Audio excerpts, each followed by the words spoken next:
So the Hayward bench is nearly finished. Here's progress so far. The front apron is just loosely clamped on here, hence the gap, so there's a bit of work to flush that up. But we're almost there. The top took a lot longer than I thought it was going to take. Not only in terms of the problems I had with the thick pieces of beech and getting them flat by hand and using the thickness planer, but also because of the tail vise, which was a bit of a... I probably shouldn't have done it, to be honest. It was a little bit too ambitious, but it seemed to have worked out okay. It seems to have, it's got enough pressure to clamp things reasonably tightly. This is the handle. I went for the square mortise and tenon in the end against the advice of the forum, but seems to have worked okay. I've not epoxied that on yet, but it just seemed to make more sense to me, really, to have it keyed like that and have some sort of mechanical connection here rather than just a round mortise and tenon.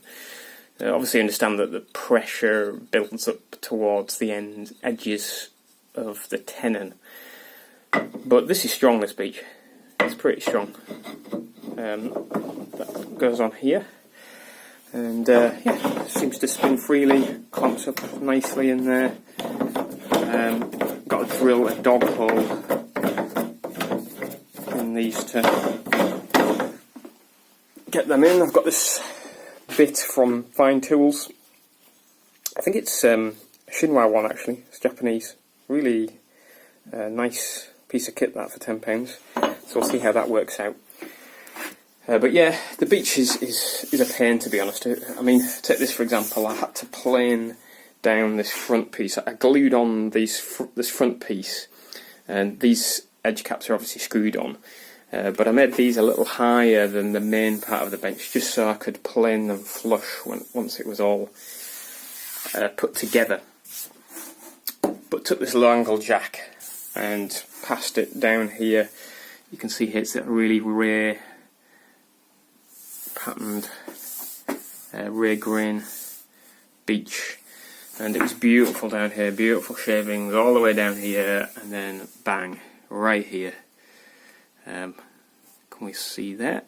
Some pretty bad tear. I've hit that with the scraper, which has done a reasonable job of taking it out, and I also caught the edge here, which is annoying, so I'm going to have to get rid of that.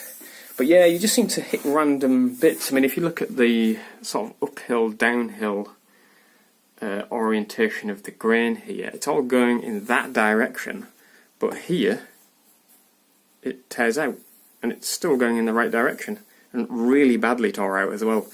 So it's just a bit strange beech. I don't know what really goes on with it, but it's nice when it works. But tool tray went on okay. This whole section, these caps, they pull off, and if you've ever seen an episode Roy Underhill's TV show, he shows a small Rebo workbench, and the whole tool tray pulls off. It's a very similar setup here with the A-framed supports, and this sides and the tray pull off in one section, so this whole thing is knocked down.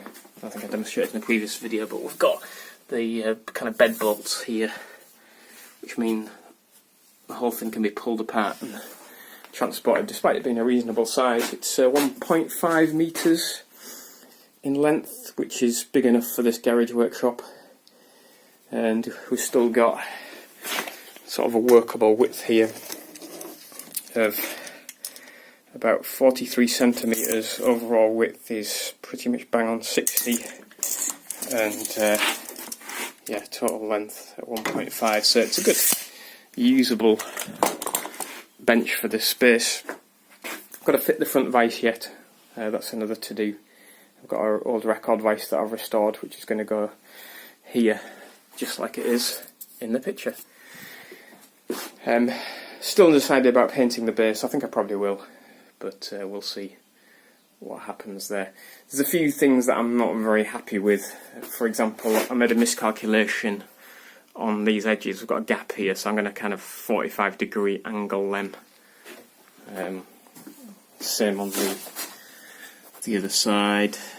Here, this is all clamped on, this is why there's a big gap here. That's not actually been flushed up yet. But yeah, reasonably happy.